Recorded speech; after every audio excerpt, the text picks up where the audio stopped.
By Jamaican law, a partial defense to murder is provocation.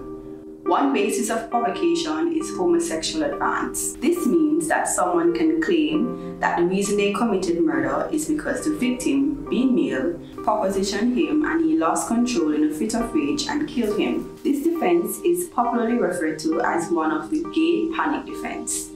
Women who are also approached by other women can use this defense as well. Trans women are also at risk as the law recognizes them as men. Arguably, a man can claim that a trans woman propositioned him and so he killed her.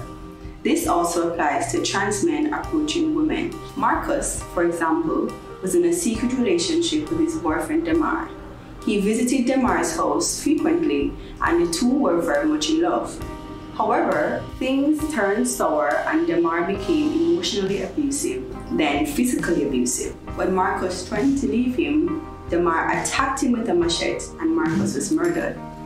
In his defense, Demar claimed provocation on the basis that Marcus made homosexual advances on him and he defended himself.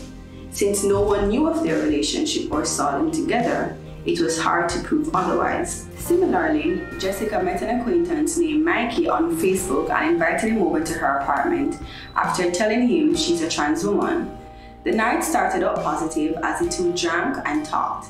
Soon, Mikey became violent and Jessica realized that his intentions were to cause her harm. Mikey used the ice pick to stab Jessica multiple times and robbed her apartment. In the morning, Jessica was found dead. In his defense, Mikey claimed that Jessica was a cross-dresser who tricked him and made homosexual advances, and he defended himself.